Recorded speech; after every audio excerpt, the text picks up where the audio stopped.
7 mois après les incidents à l'Allianz Riviera, l'OM et l'OGC Nice se retrouvaient ce dimanche soir au Stade Vélodrome.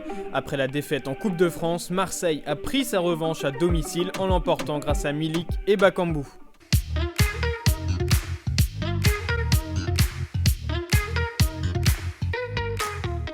Principal protagoniste des incidents lors du match aller, Dimitri Payet était de retour dans le 11 titulaire de l'OM. Jorge Sampaoli alignait un système hybride en 3-2-4-1.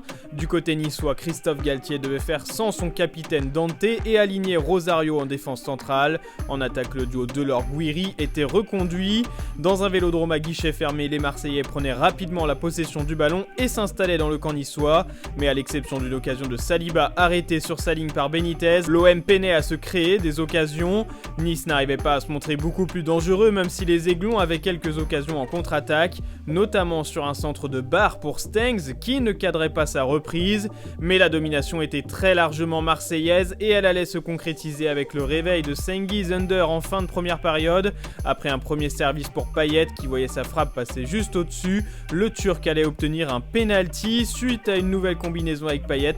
Under devançait l'intervention de Todibo dans la surface et l'arbitre décidait de siffler une faute.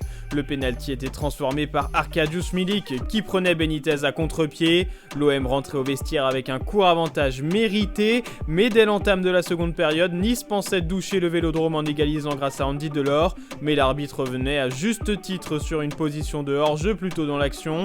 Quelques minutes plus tard, Milik pensait lui s'offrir un doublé d'un superbe piqué, mais le Polonais était lui aussi signalé hors-jeu alors que Todibo avait de toute façon signé un gros retour sur sa ligne.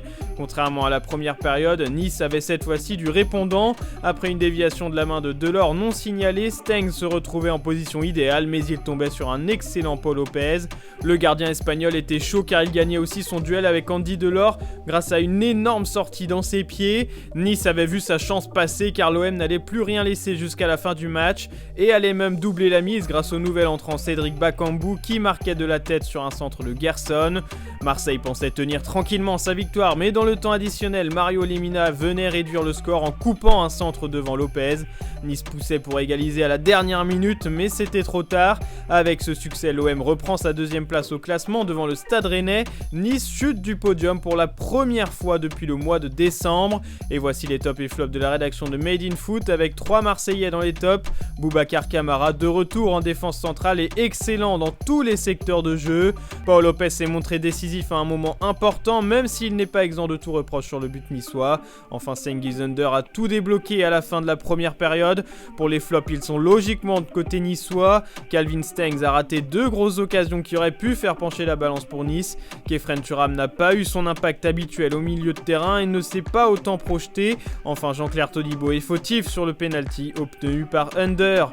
L'OM tient sa revanche sur Nice et prend les devants dans la course à la Ligue des Champions.